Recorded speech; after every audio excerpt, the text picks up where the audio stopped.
Le texte de prédication de ce dimanche, c'est l'Évangile que nous avons entendu.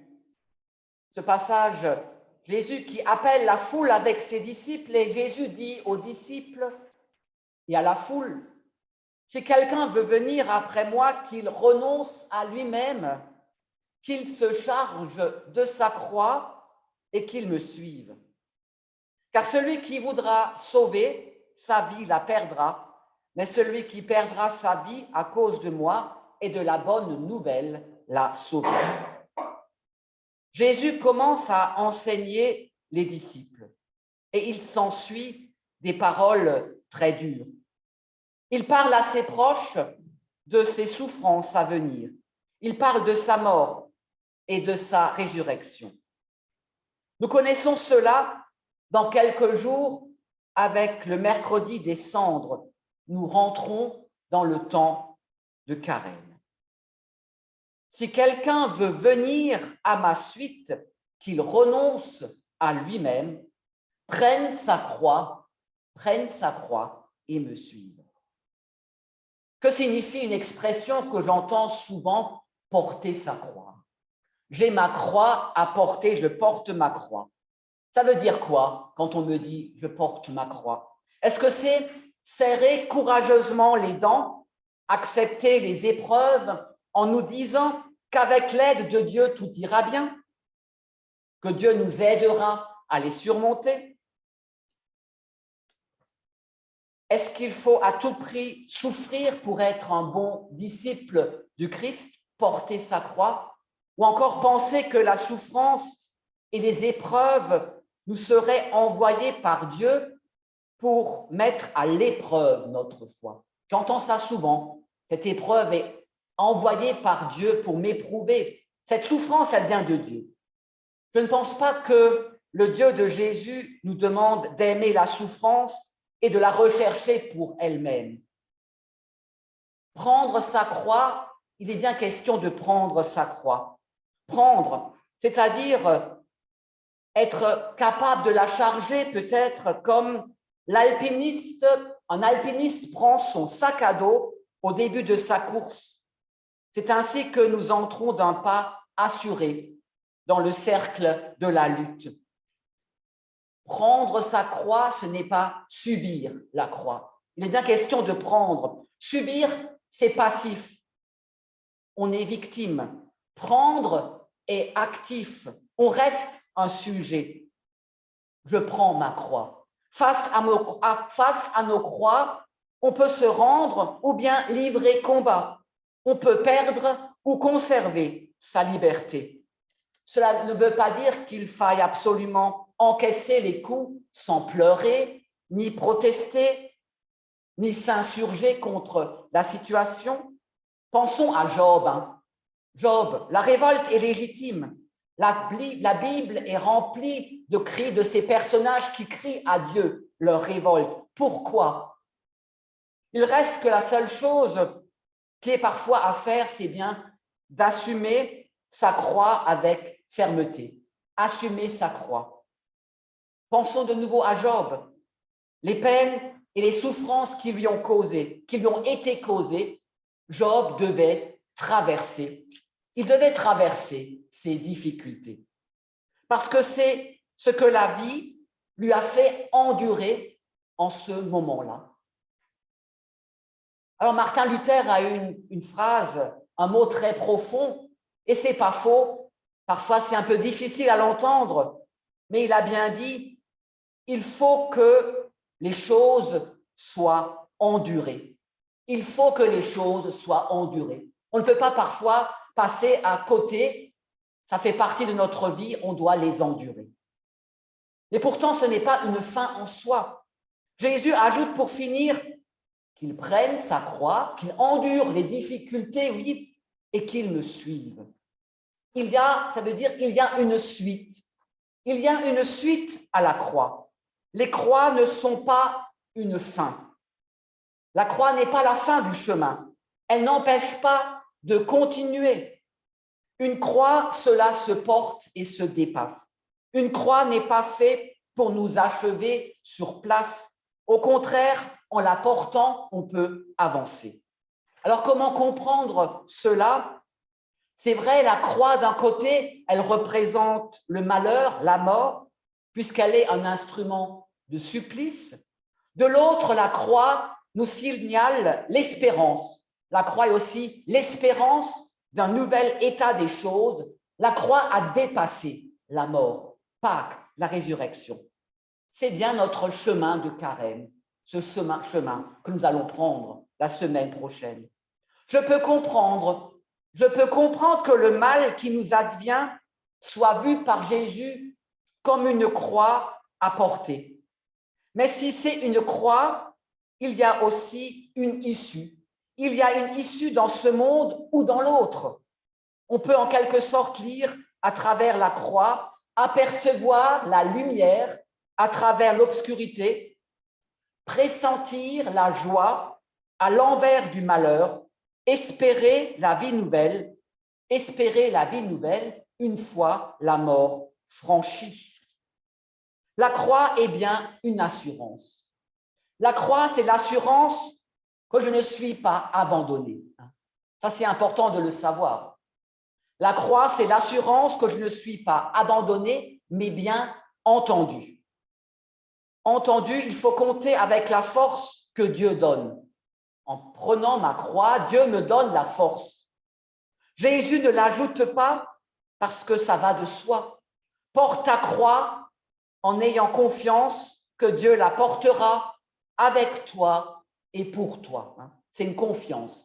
Porte ta croix en ayant confiance que Dieu la portera avec toi et pour toi. Il n'est pas question là de subir sa croix comme une fin. Il n'y a pas d'issue. Si je subis les choses, je me dis il n'y a pas d'issue, c'est la fin. Mais si je prends les choses sur moi, si j'arrive à endurer, je suis sûr que je ne suis pas seul. C'est pourquoi sur cette route où il y a des ennemis, où l'on fait souvent des mauvaises rencontres, malgré les obstacles nombreux, tu peux aller de l'avant et même au bilan être heureux. Porter sa croix, oui, porter sa croix ne signifie pas une acceptation inconditionnelle, résignée de toute souffrance. La croix n'est pas un destin. Je ne subis pas la croix. La croix n'est pas un destin, une fin. Pour le disciple, la croix est tout simplement une conséquence. Pour le disciple, la croix est une conséquence possible, envisageable de le terme allemand que j'aime bien, Nachfolge, la Nachfolge, aller à la suite de Jésus. La croix, c'est la conséquence de suivre Jésus. Parce que Jésus a été rejeté par les hommes, parce qu'il a souffert de leurs mains, parce qu'ils l'ont mis à mort, le disciple fidèle peut s'attendre à subir le même sort. Jésus ne dit rien d'autre. Le disciple n'est pas plus grand que son maître. S'ils m'ont maltraité et haï, ils vous maltraiteront aussi. À aucun moment, la croix du Christ n'a été le fruit du hasard, quelque chose qui l'aurait frappé comme une maladie ou un accident. Jusqu'au dernier moment, Jésus aurait pu échapper à la croix. Jusqu'au dernier moment, Jésus aurait pu échapper à la croix. Mais si Jésus a été crucifié, c'est parce qu'il est allé jusqu'au bout de sa parole. Il est allé jusqu'au bout de sa parole, il est allé jusqu'au bout de sa fidélité et de son obéissance envers son Père. Et c'est parce qu'il est allé au bout de son amour pour nous que nous avons une espérance. De même pour celui qui veut être disciple de Jésus. Disciple de Jésus, porter sa croix signifie aussi aller jusqu'au bout de son engagement pour l'Évangile, aller jusqu'au bout de son obéissance à Jésus. C'est pas facile, hein? Mais c'est ça, la Nachfolge. Porter sa croix, c'est aller jusqu'au bout de son engagement pour l'Évangile. C'est parfois refuser de se taire. C'est refuser de se taire, dénoncer la violence et l'injustice au nom de Jésus. Proclamer l'Évangile, nous le savons, proclamer l'Évangile peut conduire à la mort. Nous pensons à des témoins. Dietrich Bonhoeffer, dans sa prison. Monseigneur Romero, l'archevêque à San Salvador, assassiné devant l'autel en pleine messe en 1981. Ce sont quelques témoins célèbres parmi des millions de chrétiens anonymes qui sont des témoins à la suite de Jésus par amour pour les hommes. Et là, nous pensons à tous nos frères et sœurs qui portent leur croix aujourd'hui dans tant de pays, la Corée du Nord, la Syrie, Libye et maintenant surtout l'Ukraine. Nous cherchons un Dieu fort. Nous cherchons un Dieu fort et vainqueur. Et voilà que l'Évangile nous appelle à renoncer à notre désir de puissance, à nous charger de notre propre croix et à cheminer aux côtés du Maître. Ce n'est pas facile, hein? On cherche parfois un Dieu fort qui balaye de sa main toutes les violences, toute la mort. Mais l'Évangile nous appelle à renoncer à ce désir de puissance, à nous charger de notre propre croix, à cheminer aux côtés du Maître, à aller vers la croix et vers la résurrection. On ne peut se sauver soi-même. On ne peut se sauver soi-même. Nous avons un engagement à prendre. Et cet engagement, c'est choisir de suivre Jésus, de le servir. Nous ne choisissons pas la mort, mais nous choisissons la vie. Nous choisissons la vie comme nous le rappelle le verset suivant de notre texte.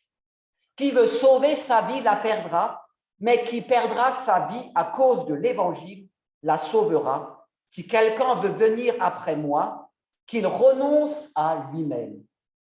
Renoncer à soi-même, là aussi, c'est pas facile souvent, c'est mettre son ego de côté, hein, pas facile. Renoncer à soi-même, c'est un cadeau de Dieu. C'est mettre son moi en veilleuse, c'est renoncer parfois à son rang social, c'est renoncer à son confort pour s'aventurer sur le chemin du simple serviteur. Voilà un chemin aussi qui n'est pas donné à tout le monde, c'est pas facile. C'est ce qu'a fait par exemple un homme comme Albert Schweitzer. Là, quand cet évangile parle aujourd'hui de renoncement, pensons à Albert Schweitzer. Albert Schweitzer, alors qu'il avait devant lui une brillante carrière de pasteur. C'était un grand pasteur. Professeur de théologie, philosophe, c'était un brillant musicien. Il a renoncé à cette situation enviable et il a entrepris à l'âge de 30 ans des études de médecine pour partir en Afrique et se mettre au service des plus pauvres et des plus souffrants. Voilà ce que signifie renoncer à soi-même. C'est répondre au Seigneur et lui obéir lorsqu'il appelle, même parfois si son appel contrarie nos projets. C'est se décentrer de soi-même et choisir au nom du Christ de vivre pour et au service du prochain. Comment faire ça dans notre quotidien? Vivre pour et au service de son prochain. Ça implique parfois des renoncements.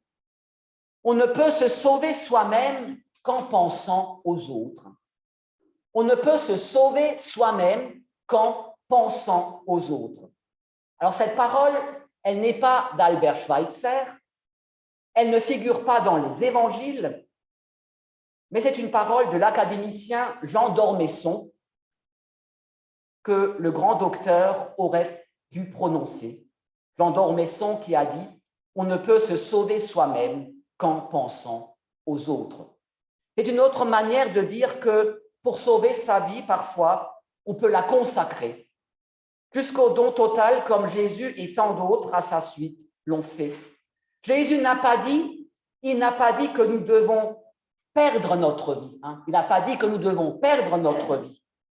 Mais il a dit que celui qui la perdra à cause de l'Évangile la sauvera. C'est le chemin du carême, se tourner un peu plus vers l'Évangile. Cette parole paradoxale est une promesse, Puissions-nous en faire l'expérience et en vivre la joie. Amen.